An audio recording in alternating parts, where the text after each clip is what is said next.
Welcome to the ThunderCast, your martial athletics podcast produced by the fans, for the fans, with your hosts, Russ Livingood and KD Hugnall. We're bringing you the thundering word on the thundering herd each and every week, so keep it right here. The ThunderCast is on the loose.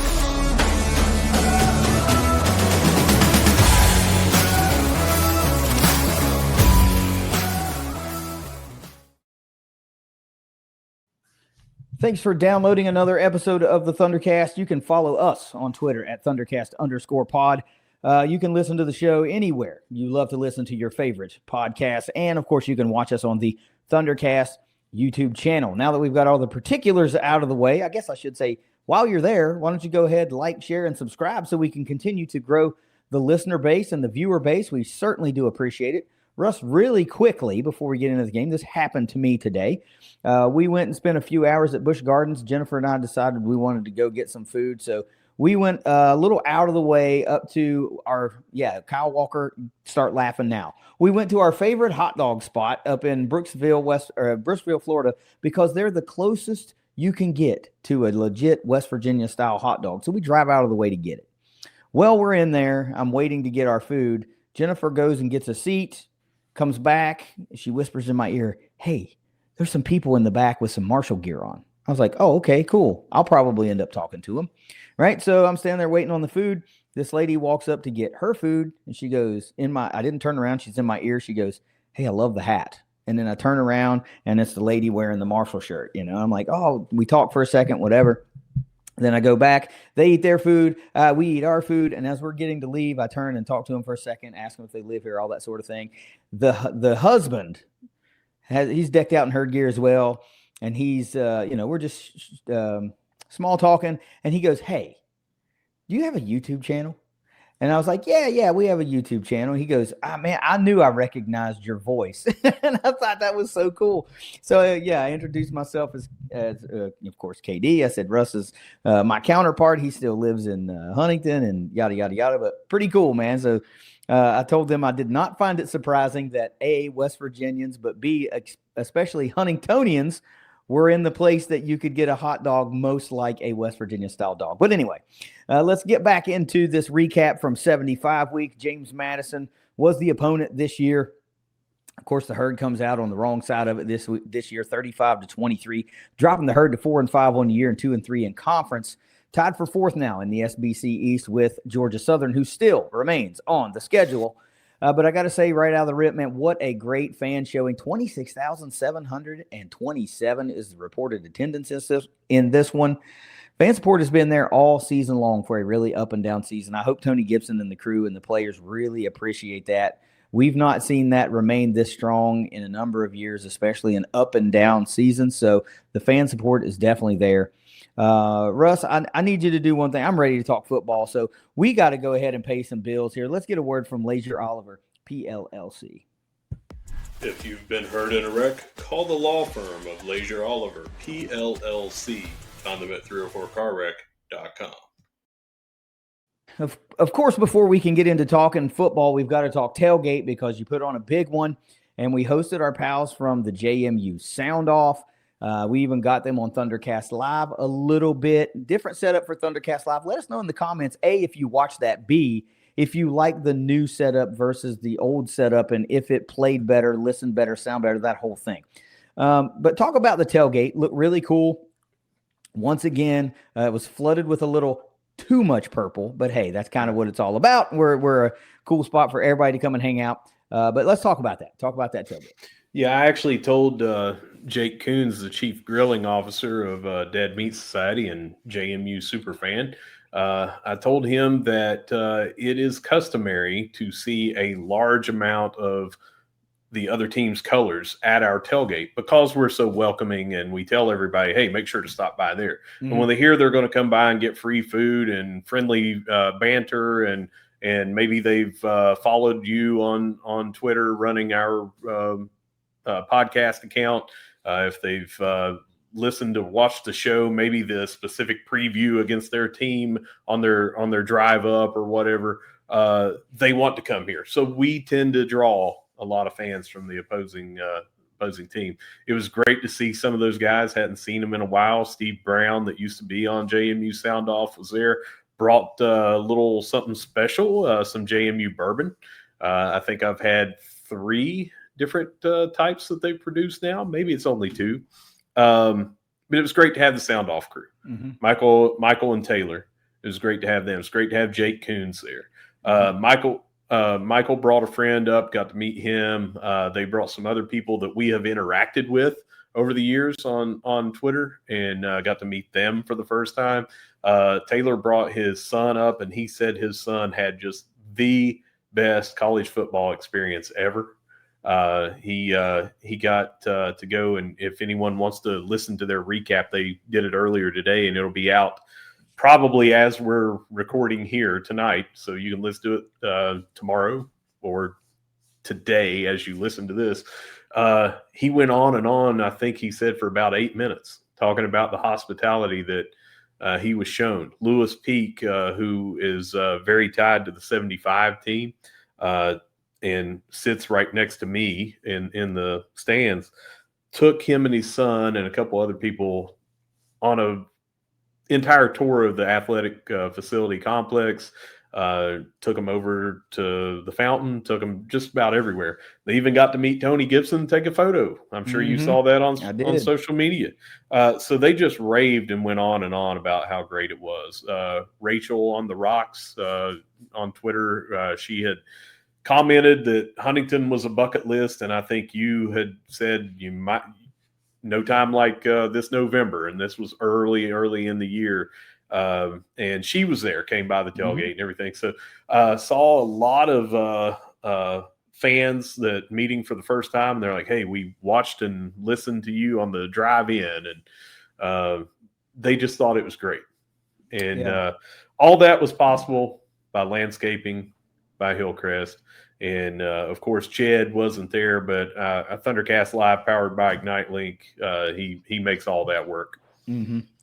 The ThunderCast Live powered by ignite.link powered through this week without Jed Horton. It was a touch and go situation. We were curious if it was going to work, and it worked out pretty well. So a little bit of polishing on that, man, and I think we might have an easier pathway for everybody that's present to enjoy more of game day. So very, very cool. It was also great to share a little camera time with Jake and the Dead Meat Society. We're thankful for them being a part of what we do here, and got my eyes on the first physical cooking utensils, the skull spatula, the tongs, everything. That's going to be really, really sweet when they get down. If you guys haven't seen that yet, A, you're probably not listening to our show until now. But B, if you haven't gone to deadmeatsociety.com, you absolutely should, to get an eye on some of their merch and stuff. So really cool to talk to him again. Made me, again, miss not being in Huntington this week. But let's talk about the game. Yep. Let's get some indicators in here. Total yardage, time of possession, first downs, third downs, penalties, and turnovers. If you looked at these, you would swear that Marshall came out on top in this game. But alas, it did not happen that way. Total yards, 414 for the Herd, just 409 for James Madison, Edge Herd. Time of possession, 31:57 for Marshall, 28:03 for the Dukes. First downs, 25-20, Edge Marshall. Third down, 6 of 17 for Marshall, 5 of 12 for the Dukes. Percentage-wise, Edge Dukes. Penalties, 6 of 55 for Marshall, 3 for 32 yards for James Madison. Turnovers, 0 for the Herd, 1 for James Madison, Edge Herd. This is turning into a trend now, Russ, and before we move farther, that I'm not sure you can gloss past anymore. Teams seem to be playing the cleanest, most penalty-free games against Marshall week in and week out, and I'm just not buying it. I'm not blaming referees, but I'm saying every opponent we play is not playing their cleanest game of the freaking season.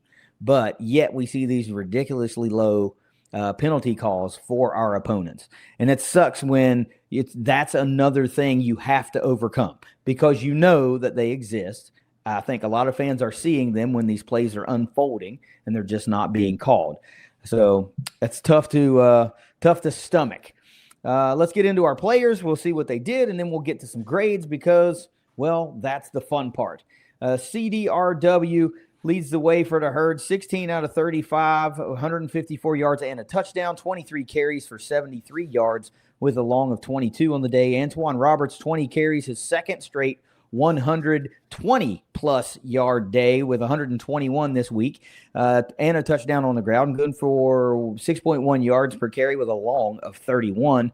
Floyd Lacey leads the team in receptions this week for 35 yards, just 7 yards per reception, though, with a long of 17. Has 3 carries on the ground for 31 yards with a long of 23. DeAndre Tamarez gets 3 catches on the day, but leads the team in yardage with 37. That's 12.3 yards per reception. Tracy Stevens gets 2 receptions on the day, 18 yards in his first career touchdown for the Herd. Notes on the offense, just for the second straight week, low offensive output from a scoring standpoint, just 2 offensive touchdowns this week, but they did rack up 248 yards against a team only allowing 80 per game. Sub 50% passing is a trend that I don't want to see continue. But yes, the other big positive, no turnovers after 4 on the offensive side last game. Defensively, it was Josh Pierre-Louis leading the way for the Herd. 7 total tackles, 2 solo, and 1 tackle for loss. Then you get a quartet of guys here. Cam Smith, P3, Paul Hudson III, Jabril Alameen, and Boogie Trotter, all with 6 total tackles. Cam Smith is 3 solo and a pass defended. P3 gets 2 solo, a sack, a tackle for loss, and an INT. Jabril Alameen gets 2 solo, and Boogie adds 1 solo and a half a tackle for loss. The impact plays line is egregious. Just 1 sack, 1 tackle for loss, and 1 pass defended. Well, I guess it's I guess Boogie was in on one of P3's. I don't know. Maybe a tackle and 1.5 tackles for 1 pass defended and the INT. Notes on the defense, they allowed 35 points, 3 chunk play touchdowns of 80, 49, and 26. They did hold, though, the number 7 rush team in the country, who was averaging 244 yards per game, to just 139 yards on the ground, over 100 yards fewer than their per game average. Special teams, Lorcan Quinn, 3 of 3 on field goals with a long of 52. If I'm not mistaken, I think I saw or heard Steve Cotton say that Lorcan Quinn now is the record holder for 50-plus yard field goals, not just in a season, but in a career, maybe? Yeah. Wow. Yeah, I've got some stuff on that later. We can talk about some of the records. Yeah, that's amazing. Just 8 games. What are we? 8 games in? Is that right? 9. 9 games into his Herd career, and already the career leader in 50-plus yard field goals made. Nathan Totten, 5 punts on the day for 216 yards, a 43.2 yard average, 2 touchbacks, 2 inside the 20, with a long of 63. Of course, perfect on the day passing, 1 of 1 for 12 yards. And again, records. This might be something I was reading the Sunday stat dump there.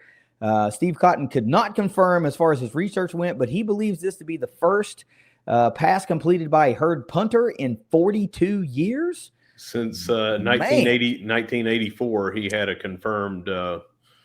Yeah.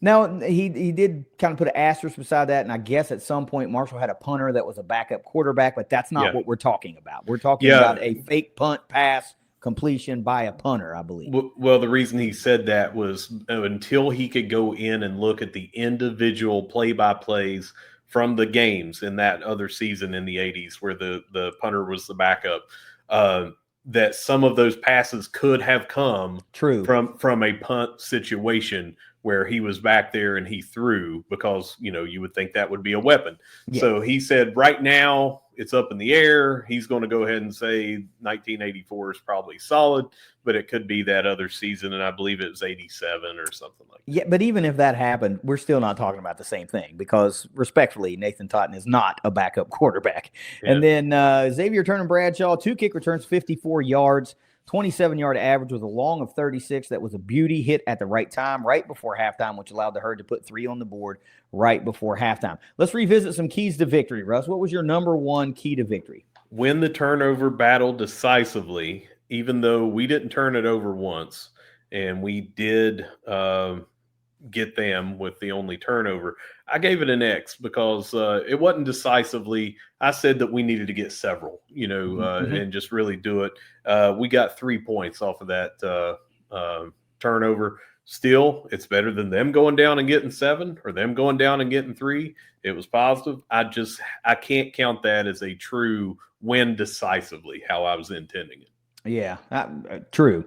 My number one key to victory this week was get back to basics. And you know what? The herd checked every sub box on this box, but it still wasn't enough because I didn't think enough to say my number one key to victory should have been stop the chunk plays. That should have been number one. But back to basics was protect the football. No turnovers this week. Run the football. We racked up 240 plus. Score the football. We did that a couple of times. And then stop the run, held them to under 100 yards less than their per game average. We did all 4 of those things so that, yeah, they get a check. It just wasn't enough. What was your number 2? Explode on offense early. I don't think that we did that. 3 of the first 4 drives were punts. We did get a touchdown in there early. We scored 12 in the first half. It just was not really the explosion that I was going for, so I gave him an X there as well. No, I agree. I think this team needed to have like 21 going in at the break for that to really kind of hold, but of course that goes with the course of the game. 12 points ain't an early explosion at all, so you're right in that. I said you got to win the hidden quarter for my number 2 key to victory. Win the last half of the second quarter, first half of the third quarter. They kind of did that. They traded points with James Madison early, but they responded in that early second half, and really outside of the chunk plays, Marshall really played a great second half of football, which is more than I thought I was going to see out of them. I'm not trying to sell them short, but they played way better in the second half against this team that's known for making the halftime adjustments and coming out and dominating. So I got to give them at least a half for that. I just haven't gone back in and looked, at how much they won that 15 minutes of game time. What would be your number 3? Make the necessary halftime adjustments, and I have to give them an overwhelming positive check there because not only did we get – now this is a team that 7 of their 8 games coming in had not given up 300 yards. They had not given up points in 4 straight games in the second half. Yardage in some of those games. Against ODU, they gave up 10 yards. Texas State, they gave up 50, 75, something like that in the second half. Second half yards by James Madison, not counting the 2 kneel downs at the end of the game. They had 181 yards in the second half. 129 of those came off the 80-yard touchdown and the 49-yard touchdown. More about that later. So we really took it to them. Created the turnover, got the only sack of the game for us. And we had 257 yards on them in the second half alone. So I think that we really made the second half adjustments. We needed to make a couple more or execute a little bit better, but I have to give them overwhelming a green check on that. Yeah, I know we're going to talk about this in grades, but it really feels like one drive particularly, if you make a couple of different play calls, you might be looking at a different outcome, and I know we'll get into that. My number 3 key to victory this week was do your job. Don't worry about doing somebody else's job. Don't try to do too much. Take care of your business and do your job. It was okay. I wouldn't call this defense swarming in pass defense necessarily. We did see some blown assignments several times. We saw some missed throws, which we benefited from, and I even said at one point in the game there was that was a 75-week pass defended because the ball was there. It was just kind of dropped. And, of course, the wide open touchdown comes to mind too. But that's at least 2 75-week passes defended that Marshall benefited from this game. Mostly everybody did their job. I think the only thing where we were really, really lacking was not getting any push on the defensive line. Could not get to Barnett most of the day, but late they started making some waves and getting a little penetration. It's a half for me. What's your number 4? Limit their rushing attack without selling out to the point where we get burned through the air. I went back and forth on several of these. It was like, could you give them a half a point? Could you go either way? I had to give them a red X on here. We did get burned on the pass. It wasn't like getting burned at Coastal. It wasn't the same as how that was, but we still did get burned. don't know if that was really because we sold out against the run. That's kind of where I'm at on here, but I'm going to go ahead and default and give them an X on this. Did a great job on the rushing attack, but we did get burned through the air. Yeah. My number 4 key to victory was focus on us, right? Don't worry about the opponent. You focus on what we need to do and take care of our business. And, hopefully at the end of this game, you look up at the scoreboard and you're ahead. I think largely, we did focus on us. We didn't let this 7-1 monster come in and, kind of spook them in this home game. They handled their business as far as staying focused, not letting the moment get too big, because this is our moment, right? It's 75 week. It's about the herd, and it's about this community and this university and this program. I have to give them a check mark for that. And so I know you have a bonus, but for my 4 keys, I think I'm going to give them 2 half checks and then 2 full. So 3 out of 4. And it still wasn't enough, because the chunk plays is what killed the herd. Yeah. It's the story we've been reading since about week 2. It's the story, the movie we've been watching that we can't get off of repeat. It's the chunk plays that are killing the herd right now. Yep. And that's unfortunate. This is a glaring example of that. You look at those indicators in this game, you look how it played out. The difference was quite literally 3 chunk play touchdowns. That's the difference. So what's your number 5? It was win the field position battle, and I went back and forth on this because they pinned us deep several times and we had to go long, and we pinned them deep a couple of times. But the way I'm going to go over and give it to us to get the green check on this one is remember that in this, I said our kicker has the advantage from further. We kept them out of field goal range more than one time, one miss, but a couple of times they just could not go for the field goal. And they took a delay of game penalty to back them up a little bit so they can punt. We didn't dominate the field position, but we got close enough to where we could score. We kept them out to where they had to score from longer chunk plays than just being down in the red zone all the time. So I'm going to give it to us on that. Yeah, this is a wild one, man. This team achieved a lot of what we thought they needed to do to win. They just ultimately came up short because they allowed a nasty 1 yard or one play 80-yard touchdown. Right. And then a kind of a short pass that just went the distance at the end of the game. And honestly, that touchdown really never should have happened. The clock should have kind of just ran out before they got down into the end zone, So I know you can't just take points away and this away and that away, but you make that tackle, or if something is called right there and that does not result in a touchdown in that moment, you like to think that James Madison, if they pick up the first down, they just kind of kneel on the clock and call it a day instead of scoring. And all of a sudden, it's a 5-point victory or whatever, not a 12-point victory. So This game was a lot closer than the scoreboard indicates, and I don't think 12 is very disrespectful. Remember, we were a bigger underdog than that coming into this game, so the herd covered, number 1, and they beat the over. But anyway. Well, let's talk about that play. Okay. It was 3rd and 3 on the 49-yard line of Marshall. So they're right at midfield, and they have to get to the 46 for the line of gain. 3rd down, game's on the line. We're down by 5. We really need to get that ball back, because if they, like you said, if they get the first down, man, it's there. They drop back. We're bringing pressure. Well, what do you do when you're on 3rd down and there's going to be pressure and you got short to go? Screen pass, right?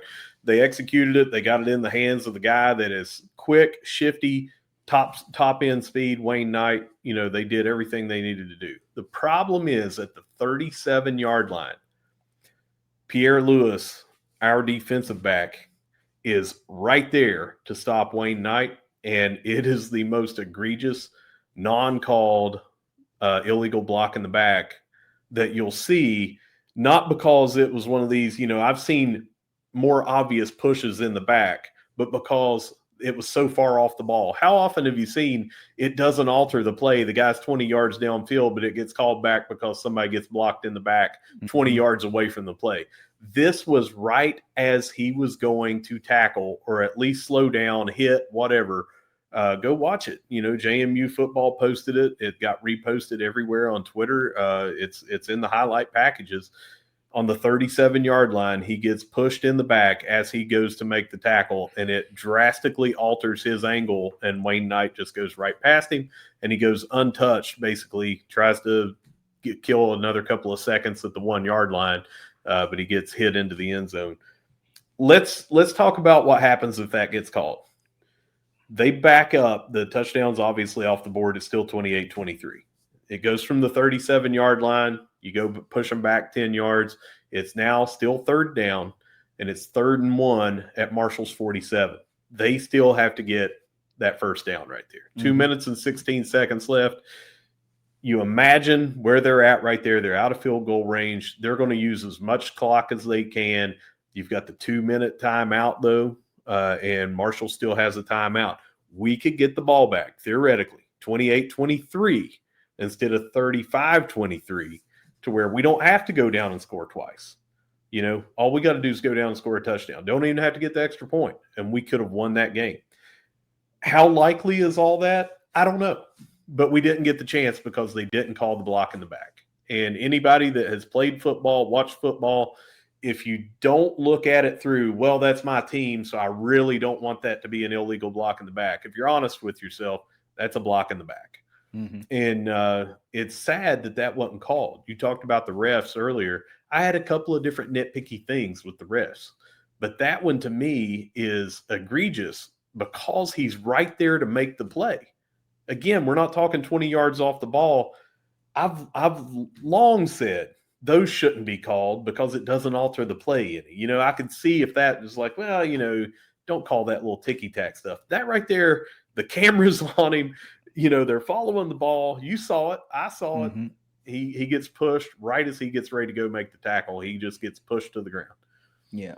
And you know what sucks most about that is when we talk about that, it sounds like sour grapes. Yeah. But it's not, because if you watch the play, you'll see the play. Yeah. And I hadn't seen it because I told you I had to get up and drive my wife to Orlando yesterday. And between the time I got from the couch to the car and got the app fired up to listen to Steve Cotton, they had already scored. And I was like, what the hell happened? I was away for like 2 minutes. Yeah. And that play happened. So I didn't see it at all until you sent me that replay.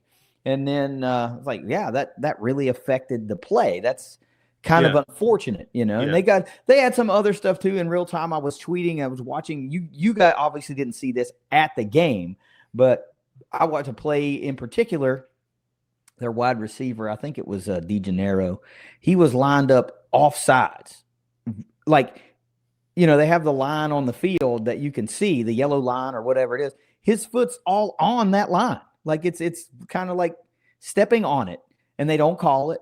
And then that's the play he runs down and gets either into the end zone or really close, and he gets a defensive penalty or an offensive defensive pass interference call, which was a legit call. It was a good DPI call. The problem was the play never should have happened. Yeah. You know, so it's things like that suck when you're a Herd fan and you see that and you're like, okay, surely somebody sees this.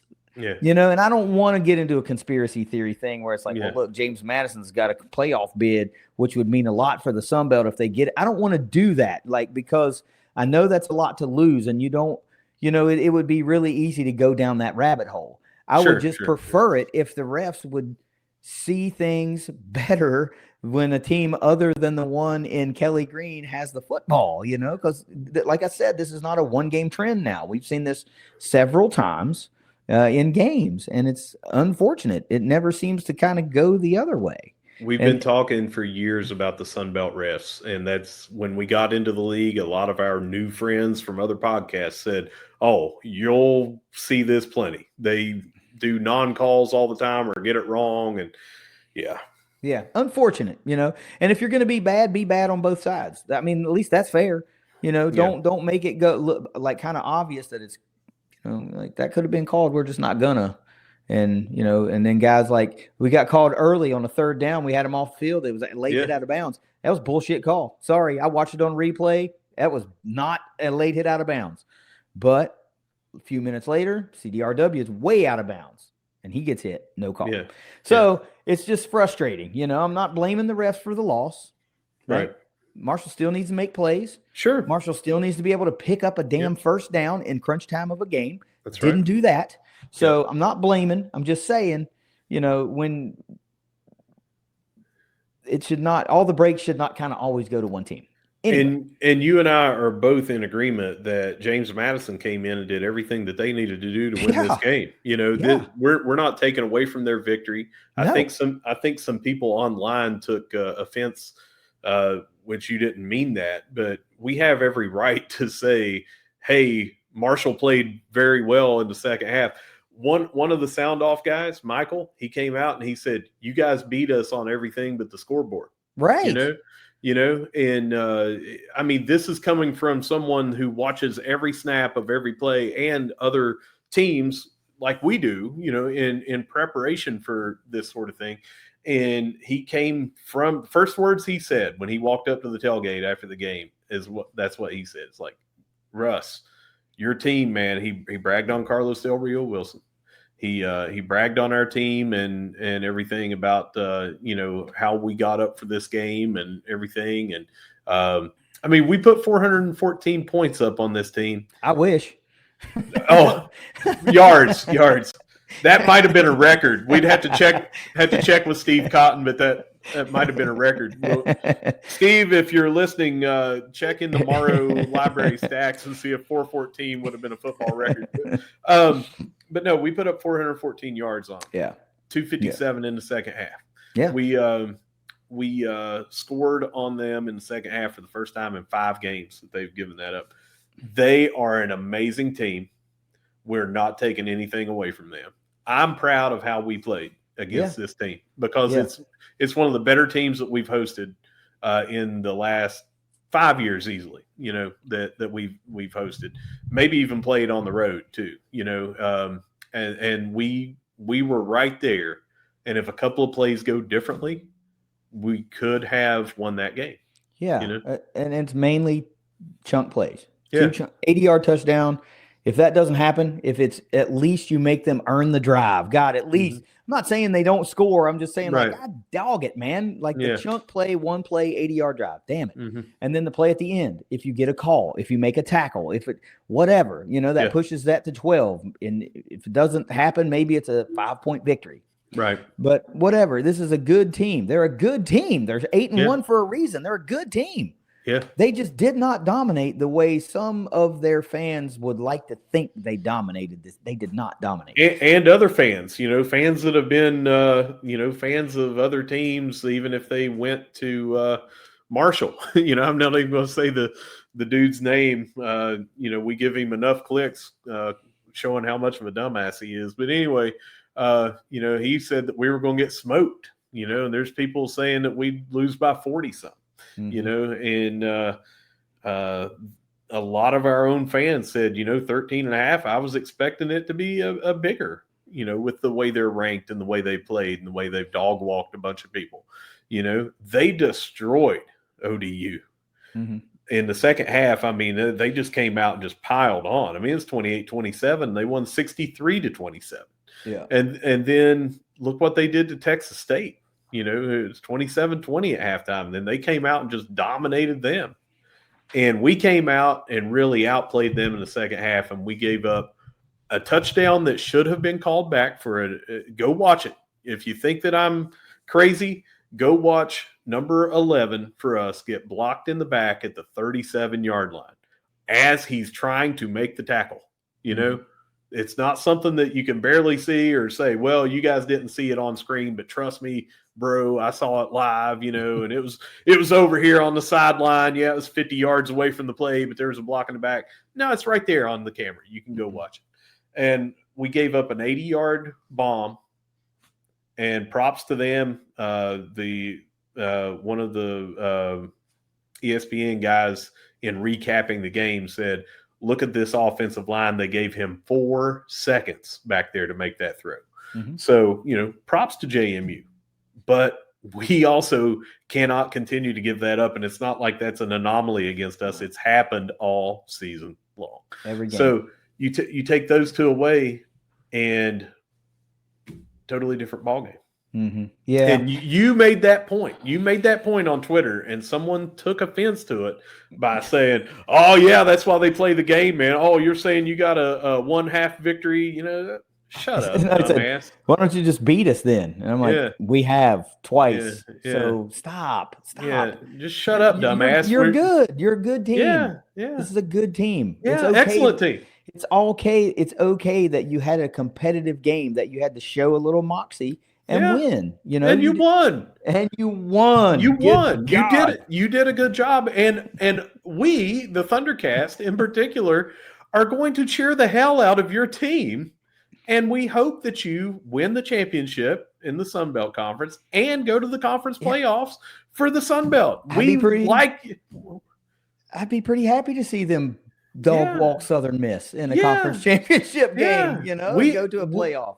We like your team, but we are allowed to make football analysis based on what we know. And what we know was there was a freaking block in the back, buddy, It was also a very competitive game. It was. It's 28-23, and we've got the ball at midfield, in the fourth quarter, and we got down to the 5-yard line down there. I'm talking like this game, and especially when you start looking. I was reading a thread by a more learned JMU fan. Not the ones that are putting the hot takes out there. And he said, based on his timeline in the second half, like there were a lot of people thinking, hey, this is about to go the other way, So he talked about, rightfully so, how they did everything that they needed to do to win that game. And he's right. He's 100% right. JMU did what they needed to do. And we're not taking that away from them. But it goes to show you that most of the fan base were looking at that and going, uh-oh. Yeah. We're in trouble here. It's 28-23, especially after that interception, and it was 28-20, I think, at that time. I can't remember if that's what the score was. But we get the sack on that series. Paul Hudson gets the sack, and then I think 2 plays later gets the interception. That's the only sack. That's the only interception. So Anyway, I'm done talking about it. I just well, that's okay. Let's go into grades. CDRW 16 to 35, 154 and a touchdown, 23 on the ground for 73 yards, long of 22. Not a great day, not a bad day. And I'm gonna save some of my commentary for my grade. But what do you got for CDRW in this one? I've got a C+, and I could have went anywhere from B- to C. And I went right in the middle at C+. I would have liked to have seen some of those throws not go over the heads of the receivers. I would have liked to have seen, maybe a little bit better if he was the one calling his own number, because of what he saw at the line of scrimmage. I would have liked to have seen him give it to the hot Antoine Roberts a little bit more. Don't know how much of that was on the coaching play calls or how much of that was his decision on the reads. But I give him a C+. We hit a couple more of those throws, move the ball a little bit more. It's a totally different game there as well. Yeah, I had him at a C. 16 to 35 is just kind of uncharacteristic, but it's a more of a trend that Coastal now this game. He's kind of come back down to earth from those 4 incompletion games, 6 incompletion games. It's getting a little a little bit more sporadic with the completions. One thing that stuck out to me early, like 3 batted passes early in that game. Yeah. That was bad, man. I mean, not that he did a bad job, but that was bad because we had things that were going to work, and then the pass got batted down. So that just kind of sucks. And I tweeted, and I'll stand by it, and because I try to be honest with what I see. I tweeted during the game that some of these designed runs were limiting drives. They were not extending drives this game. It felt like it was like grinding them to a halt. And we would go, and I kept calling for tempo, and we would run tempo, and it would work. And we would get chunk, get down the field. You go from one in particular, you go from the 2-yard line to the 50 or right around midfield in a handful of plays. And then they run design quarterback run, and we end up punting. It just wasn't the thing to keep trying to go to the well on, especially since Antoine Roberts seemingly was finding 4 yards no matter what. 6.1 the day, 121 yards. He gets 20 carries, and then we've got 23 from the quarterback. Right. And we've said it in the preview. We said it in the recap of the last game. We said it in the preview of that game. You cannot have more QB runs when your number one running back of the week is doing as well as he's doing. You got to have more rushes from that dude. I mentioned this in the last game, and you kind of came to his defense a little bit, saying, well, when some of these are rush plays because the pass breaks down and he has to take off. I get it. I understand. Some of those are dedicated plays to the quarterback, run plays right out of the huddle. That's what they are. And I said, hey, can we just get 3 or 4 fewer of those and maybe give another ball to Williams Thomas, or another 2 carries to Roberts, or maybe Barbie gets another one, or even Floyd Lacey lined up in the backfield a couple of times. And I stand by that again. Carlos made some great plays. He really did, but more times than not, it seemed like during the flow of the game, those QB designed runs would stifle a drive, and that's something that you just can't continually have if you can recognize it's not working. Offensively, what do you got for the Herd as a whole? I got a B-. We did really well against an amazing JMU rush defense, and just took it to them. What I liked a couple of times, we had at one point 3 running backs in the backfield. So one of them being Floyd Lacey, but he was back there as basically the tailback in a wishbone or wing tee, whatever. But we had penalties, false start. We had we just had too many penalties. I'm giving them a lot of leeway here to give them a B- because of how many yards we got against this crazy good defense that we went up against. We needed to have more touchdowns. We needed to get a couple of those first downs. It sounds like they should have gotten lower. You may have them lower, but I really, really liked how many yards we put up, and that we were in this game in the fourth quarter till the very end, mainly because no one else had done that against JMU outside of Louisville in that second week. Yeah. I got them lower. I figured. About the only thing that I can praise this Herd for is the outpouring of rush yards. Yeah. And I mean, the overall speaks to that, because you rack up 240 plus on the ground. It was not a very good passing day. And if you have a little bit better of a passing day, there's a legitimate chance you win this game. That's not the only reason, though. You get down several times inside the red zone, drive stall. And against teams like James Madison, you can't do that. You kind of gotta find a way. It's now become a running joke with me almost, is they never look for Toby Payne until the last minute of the freaking half. Yeah. And it's so funny that I joke about that, but yet that's exactly what happens. It plays out all the time. Every week. And I don't understand it. I cannot for the life of me figure it out, that why he can't get a pass at any point in the first 29 minutes of the game to help this offense move down the field. Now, here's the big one. You mentioned it. You're down by 5. You have the ball at midfield. First down of the call, Antoine Roberts gets you 5.5 yards, 4.5 yards, something right around half of what you need for a first down. Second down, you get a yard. Third down, you get a yard. And then, dude, that drive alone told me what I needed to know about how this one was going to play out. And there was still plenty of football left, because I didn't think we were going to have a better opportunity to take a lead, or at least pick up a first down right there. 3 straight runs up the middle against a really good run defense. Yeah, I get it, man. We had been thrashing them all game long. They stood tall when they needed to stand tall, and they made that stop, because you pick up a first down, it's pretty likely you're going to go down and get some points. And at that point, you might be staring down a 2-point game with what I had been saying, man, it really feels like Lorcan Quinn could kick one to win it here. Yeah.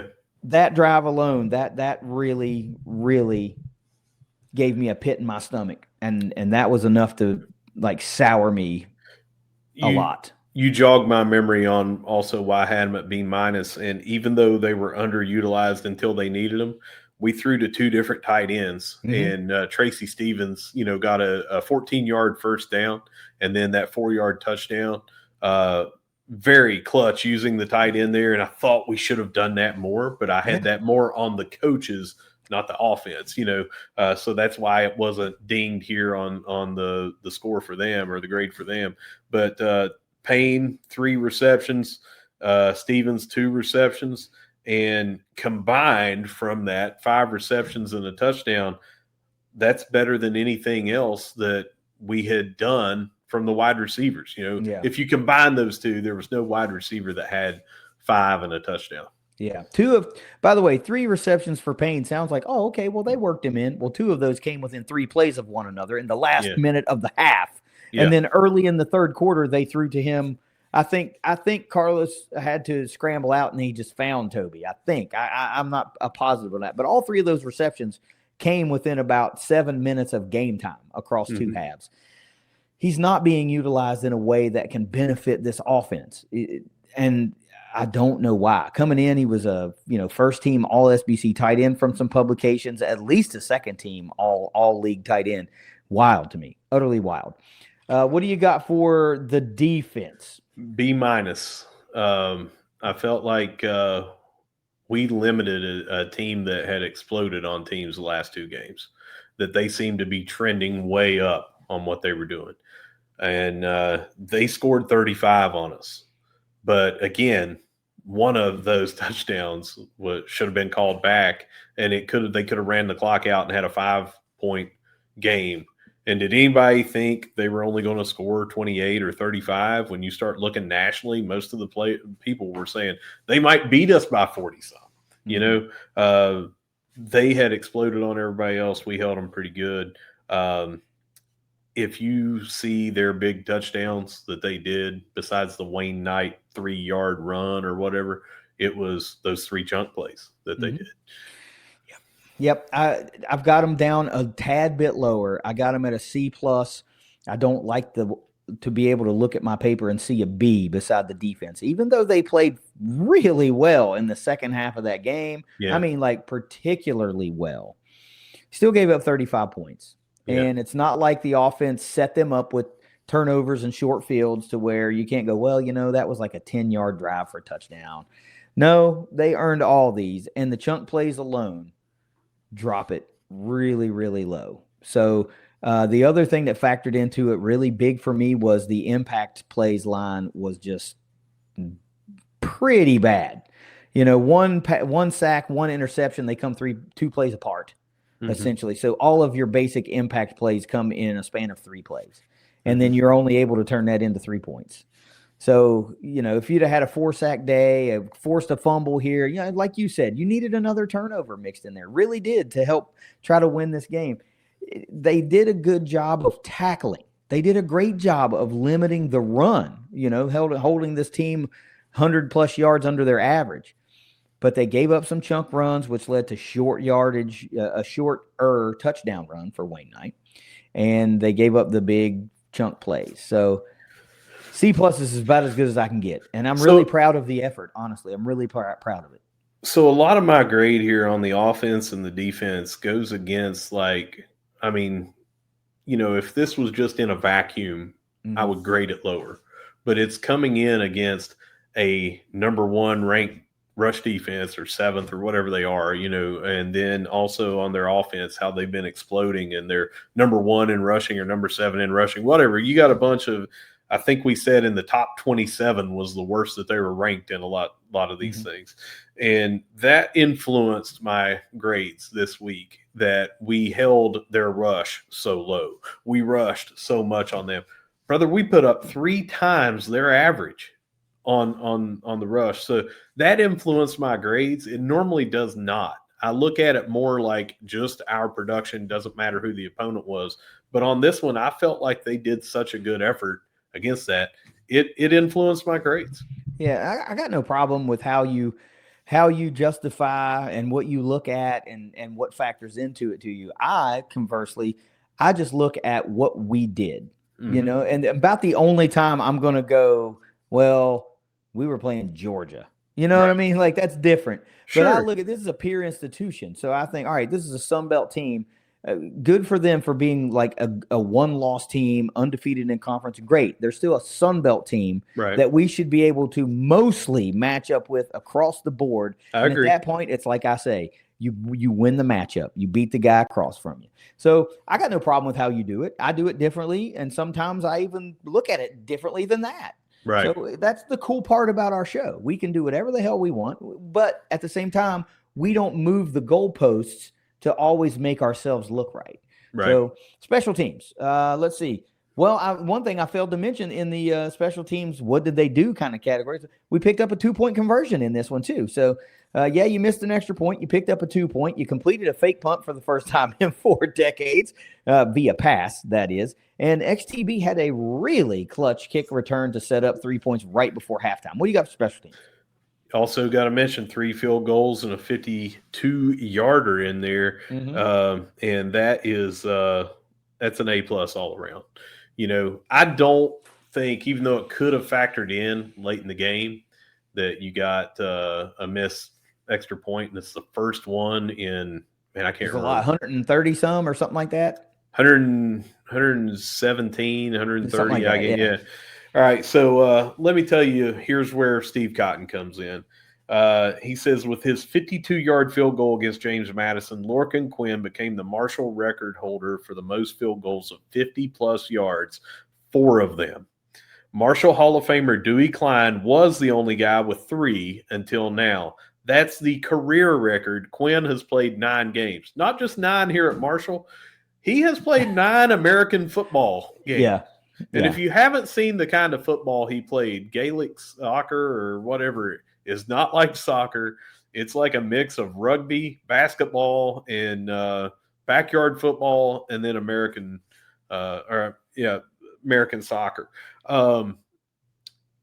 Lorcan Quinn has made 2 or more field goals in 5 straight games now, the longest such streak in school history.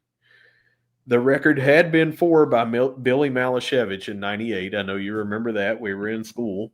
Lorcan Quinn has made 17 of 21 field goals this season. 2 of the misses are from 50-plus. The Marshall single-season record for made field goals is 19, so he's only 2 away from the record. A mark set by Dewey Klein in 1988 and matched by David Merrick in 93 and Tim Openlander in 95. With an average of 9.1 points scored per game this season, Lorcan Quinn is 16 in the nation, 9 amongst kickers. His 17 made field goals are 9th in the nation, 85.7% touchbacks on kickoffs, ranks number 12 in the nation, and all those numbers lead the Sun Belt. So, yes, Lorcan Quinn has been doing amazing. He's trended way up. His only ding in the armor this time was that extra point, and ultimately – that didn't matter because their special teams, like you said, made up for it with a 2-point conversion. A+ all around. A+. Enjoy Lorcan Quinn now. He's going to have some suitors come the offseason without a doubt. There are teams across the country that are like, who is this Marshall kicker and why is he at Marshall? That kind of thing. Well, it's because we actually recruit. We don't go out and buy players from other teams. We go out and recruit and find talent, like you're supposed to do. Yeah. And I really hope he loves it in Huntington, West Virginia, because we sure love having him here. It's going to be really hard to fight off all the suitors that are going to come knocking down his door. But, man, he's earned it. This kid's phenomenal. I mean, he's going to be an all-time record holder. He already is. He's going to be an all-time record holder in a number of field goal catches. You ain't going to tell me he ain't going to kick 2 more for the rest of the year. Yeah. You know what I mean? I mean, you might be looking at something like a 25 made field goals in the season. That'd be a lot. Well, you got to factor in a bowl game. You might make a bowl game. You'd have another 4 games. You need 8, right? You need 8 more to get to 25. I mean, that's just 2 a game. That's what he's averaging, over the last 5 games. So what if it was wild like that and he did, blow it out of the water, so to speak? But if you're listening, Lorcan, I know you're listening. Why wouldn't you be? I mean, we love you. Stick around. See if you can just set some records that will never be broken. Listen. We live in an era now. I've said this many, many times. We live in an era now with transfer portal, NIL, all this stuff. A lot of schools, almost all of the schools probably, unless they're just starting up football or are really young in their history, are probably done seeing their last all-time leading this passer, rusher, like whatever, because it's going to be hard to keep a really talented, top-performing guy for 3 or 4 years, right? Mm-hmm. So here we are, place kicker, doing it in 1 year. He's got an opportunity to go down as a herd legend in a career if it's a multiple year, 3-4 year thing. Yeah. Think about that, man. We love our legends in Huntington. You know, you'll never buy a drink in Huntington again. Hell, you still might not. Russ, what do you got for coaches? It's a C+, and I have a lot of that grade going as a C+ because of how we got the team up for this and the 75 week and things like that. The offensive play calling, we had some issues. Yeah. You know. Yep. I also think, a couple of times, should we have gone for it? That sort of thing. Mm-hmm. And we've always said that at some point, when you get penalties week after week, or if you have blown coverage week after week, coaching has to take some of the heat on that. And our coaches have, particularly Coach Gibson, has blamed himself at every time, falling on the sword, and saying that's my responsibility, which is rare these days. And it was rare for us for 4 years.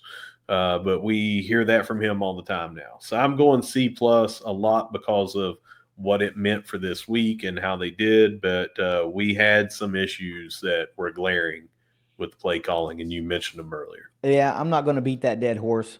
I will, again, say, I'm appreciative that Tony Gibson gets on the mic post-game and is like, that's on me. That's on, we got to do better. We got to do better. But I'm also respectfully tired of hearing we got to do better. We got to do better. At some point, you've got to do better, and Marshall was in this one.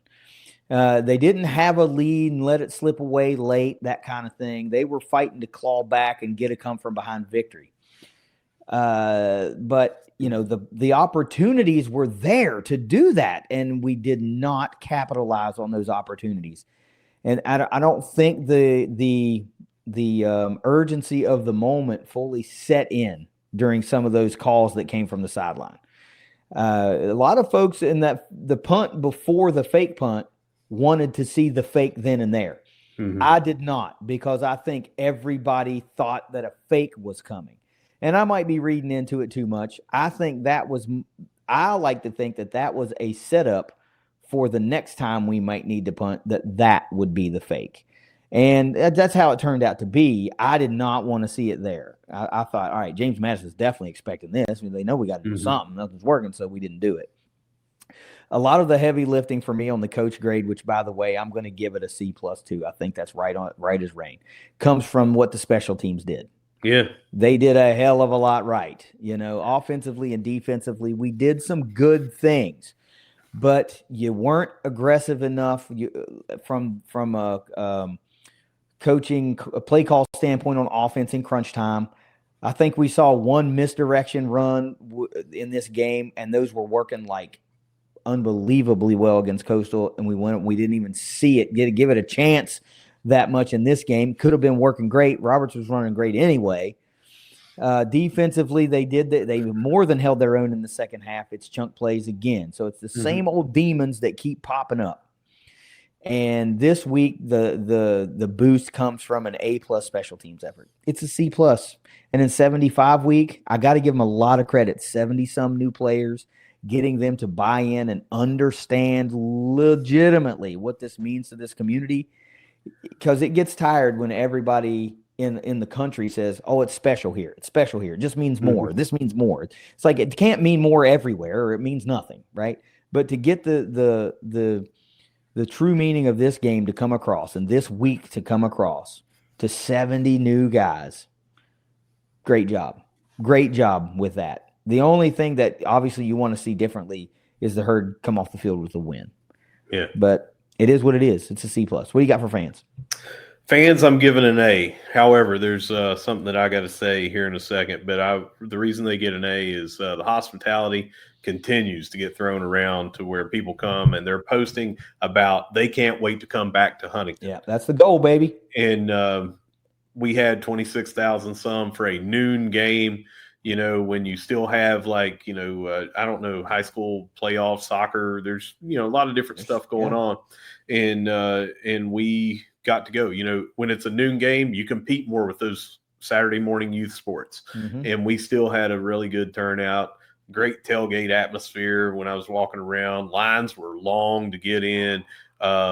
We had some great We Are Marshall chants.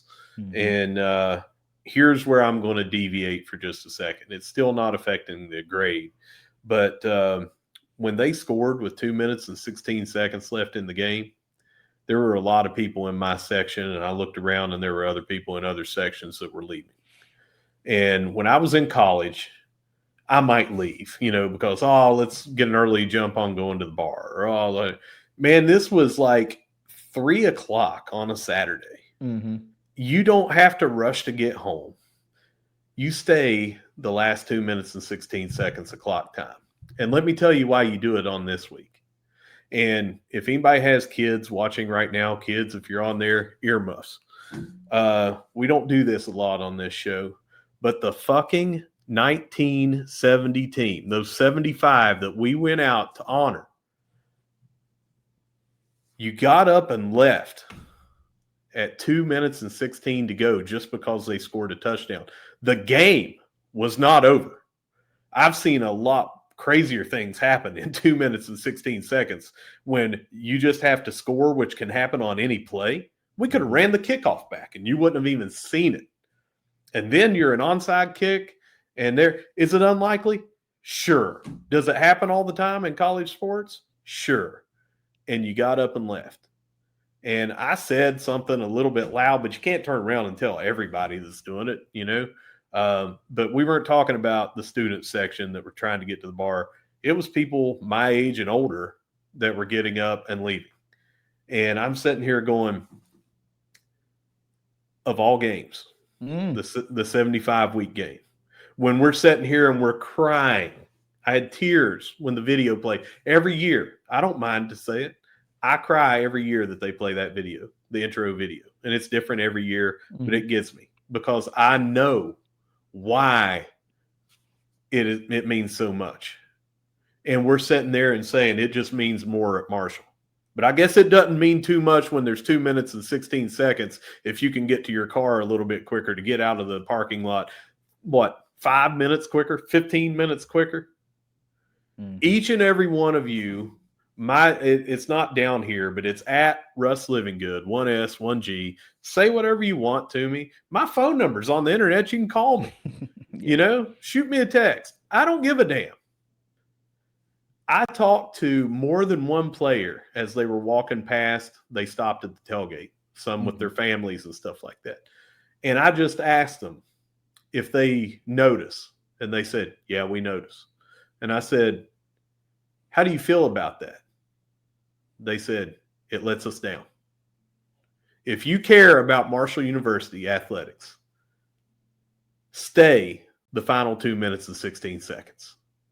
Give these guys a standing ovation at the end for playing in such an emotional thing. They are out there putting their bodies and careers on the line for your enjoyment, for the alma mater that you love. Mm-hmm. And you're going to get up and leave. Also, you could get maybe one more beer in outside. Maybe so you could get out of the parking lot 15 minutes quicker. I can't get by with that. Yeah. We play this game and we honor kids and boosters and coaches that were unable to suit up another Saturday. That's right. I bet they would all have preferred to been able to keep suiting up on Saturdays. That's disheartening. And, I've sat through the bitter end of a lot of games, but I've never left a 75-week game, win or lose. Of all weeks, beating traffic should not be on the priority list. Yeah.